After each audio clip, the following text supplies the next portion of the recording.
What if death isn't the end, but just another dimension watching us quietly? Across cultures and lifetimes, people have reported signs, subtle, unexplainable, and deeply personal, that those who've passed may still linger nearby. In this video, we'll explore the unseen ties between the living and the departed, and what they reveal about the true nature of consciousness. There's a question that never really leaves us. When someone we love dies, do they truly vanish, or do they linger, silently present in ways we don't fully understand? It's a thought that unsettles and comforts all ao mesmo tempo. What happens after our last breath doesn't just spark curiosity, it touches the core of our most intimate fears and hopes. Throughout time, spiritual teachings and ancient philosophies have tried to decipher this enigma. Some claim our ancestors retain a subtle connection with the world they left behind. Others suggest a complete detachment, where souls transcend to a place beyond our comprehension. My search for clarity led me to the writings of a man whose life defied explanation: Edgar Cayce.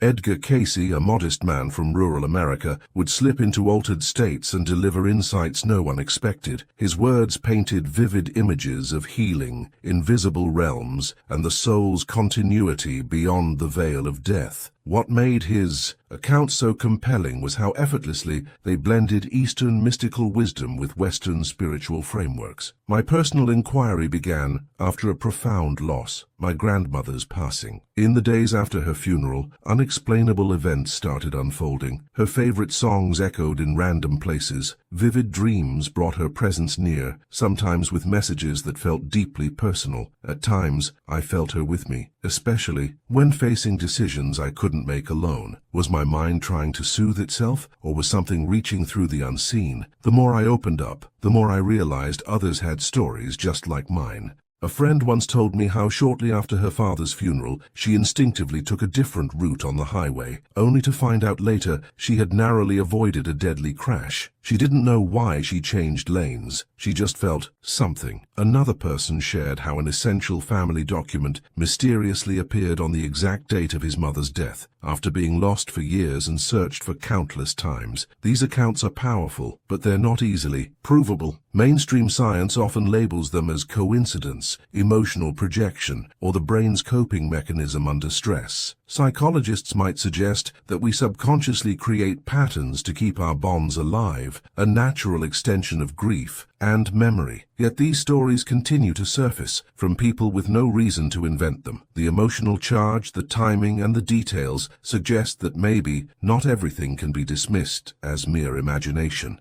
Across countless spiritual paths, a common thread seems to weave quietly beneath the surface. The living and the departed are not entirely separate. In many sacred practices, offerings and prayers aren't just symbols of remembrance. They're believed to support souls in their continued journey. This hints at something more than memory, perhaps a lingering bridge between worlds. Why does this idea strike so deeply? Because it challenges our deepest fears, that love can end, that presence can disappear, that connection can dissolve. Yet it also gives us hope, that those we've lost might still witness our milestones, feel our struggles, and share in our joy, not as ghosts hovering endlessly, but as sentient echoes that arrive when needed. As my curiosity deepened, I searched for clues in the rituals of our ancestors. What I found surprised me. From the tombs of Egypt to the temples of Asia, ancient civilizations believed that the dead still influenced life. Egyptians stocked burial chambers with food and treasures, convinced the soul needed nourishment beyond the grave. In China, families still burn paper replicas of money and belongings, a gesture meant to reach loved ones in the unseen realm. These customs suggest that the line between life and death was never meant to be a wall, but a veil. In today's world, death is often treated as a clinical event, neatly defined by brain activity and medical charts. The divide between empirical science and metaphysical thought has grown vast. One demands proof, the other listens to what can't be measured. Still, thousands continue to report encounters that challenge what we think we know. Dr. Raymond Moody, who coined the term near-death experience in the 1970s, collected over 1,000 stories from people who were clinically dead, then revived. They described leaving their bodies, drifting through luminous tunnels, and reuniting with loved ones who had already crossed over. Skeptics chalk it up to oxygen deprivation or chemicals flooding the brain, but the global consistency of these reports makes dismissal harder. Later, I studied the work of Dr. Elizabeth Kubler-Ross, who spent decades with patients nearing the end. She documented striking patterns, people speaking with deceased family members in their final days, often describing peace and clarity just before passing. I spoke with Maria, a hospice nurse for over 30 years. "I've seen too much to ignore," she said. "People who haven't spoken in days suddenly look into empty corners and smile, as if greeting someone only they can see. Some somehow know exactly when a loved one has died, without anyone telling them. There's more going on than medicine can explain."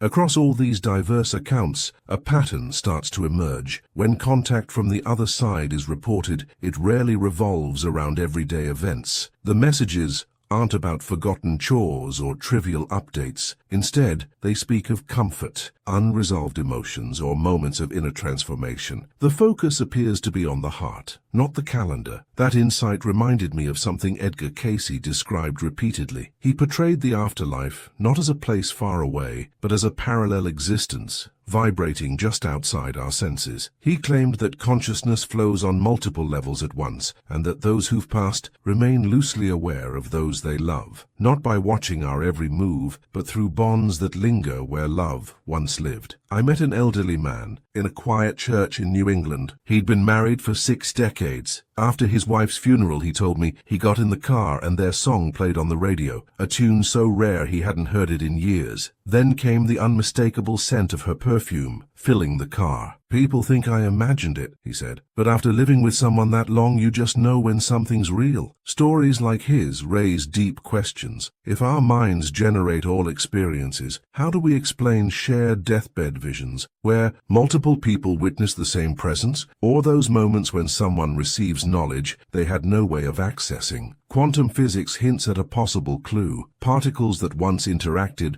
remain connected, no matter the distance. If consciousness follows a similar principle, then perhaps emotional bonds survive the body's disappearance and continue to ripple through unseen space. At some point, the real question shifted for me. It wasn't just do they still watch us, but if they do, what does that mean for how we live? If our thoughts, choices, and moments of joy or sorrow echo into realms we can't see, does that challenge us to live with more courage, more honesty? Maybe the idea that our loved ones are still somehow present isn't just comforting. It's also a call to live with deeper integrity. This thought led me to examine how different belief systems interpret the relationship between the departed and those still here. Buddhism, for example, teaches that awareness continues beyond death, moving through transitional stages or toward rebirth. In the Tibetan tradition, the bardo is a state of consciousness that lasts up to 49 days. During this time, the soul may still sense the emotions of those left behind, but eventually it must loosen those ties to evolve spiritually. It's not constant watching, it's a gradual letting go. Other cultures take a different stance. Among the Maori people of New Zealand, it's believed that ancestors remain active protectors, guiding their descendants. During sacred rituals, the space between worlds thins, allowing meaningful contact. Mexico's Day of the Dead holds similar. Simhawa, a time to honor and reconnect, not mourn. In these cultures, the bond doesn't fade. It transforms into guardianship.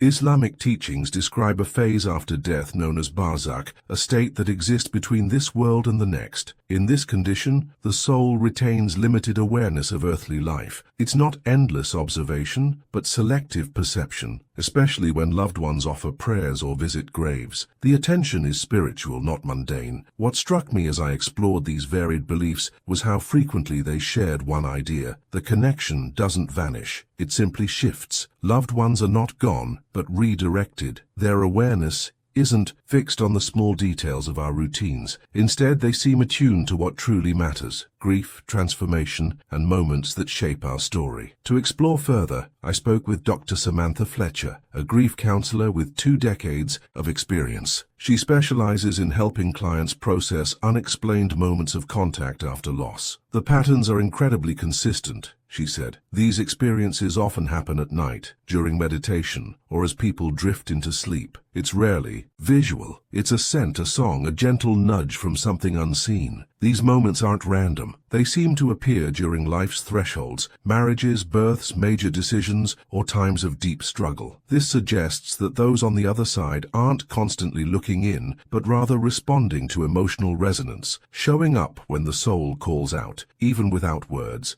James was a war veteran carrying more than just physical scars. After losing his best friend in combat, he spiraled into a darkness he didn't think he could escape. One night, as he considered ending it all, he felt something. Pressure on his shoulder, not painful, familiar. It was the exact gesture his friend used to offer when words failed. "I knew it was him," James said, tears in his eyes. "He was telling me to hold on." That moment didn't just bring comfort, it gave him back his will to live. While experiences like James's sound deeply emotional, they also echo certain scientific theories that challenge our current understanding of reality. Physicist David Bohm spoke of an implicate order, a hidden structure beneath the surface of existence, where everything remains connected. In this view, consciousness might not be a product of the brain at all, but something far more fundamental. Other researchers like cardiologist Dr. Pim van Lommel suggest that awareness could function like a field, non-local, not confined to space or matter. The brain might simply tune into it, like a radio signal. This theory could explain why people who've been clinically dead often recall vivid, coherent experiences, some even gaining accurate knowledge they couldn't have obtained through normal means. I remember speaking with Thomas, a physicist, who lost his wife. At first he dismissed the dreams, the messages. Then she led him, clearly, unmistakably, to documents he hadn't known existed. "That's when I realized," he told me, "we may need new models to explain what consciousness really is." Some of the most compelling insights I found came not from adults, but from children, young voices describing lives they never lived, memories of places they'd never seen, and details no one had told them. Dr. Jim Tucker, at the University of Virginia, investigated over 2,500 of these cases. Many were astonishingly precise, down to the names, locations, and even hidden belongings of people long deceased. What fascinated me most was how these stories echoed something I had encountered before within Edgar Cayce's readings. He described life after death as a progression through layered frequencies, each one representing a different state of consciousness. According to his accounts, those who have crossed over still sense the people they loved, but their focus gradually shifts toward their own spiritual path. As I sifted through ancient texts, modern research, and personal stories, something became clear. The barrier between life and death might not be as firm as we were taught. Maybe the more accurate question isn't, are they still watching us, but how do love and awareness continue beyond the grave? The deeper I went, the more everything started connecting. Belief systems from opposite sides of the world were echoing the same truth. Bonds formed through love don't vanish. They evolve. And maybe, just maybe, those sudden feelings of recognition we experience with certain people are more than coincidence. They're the soul remembering someone it already knew.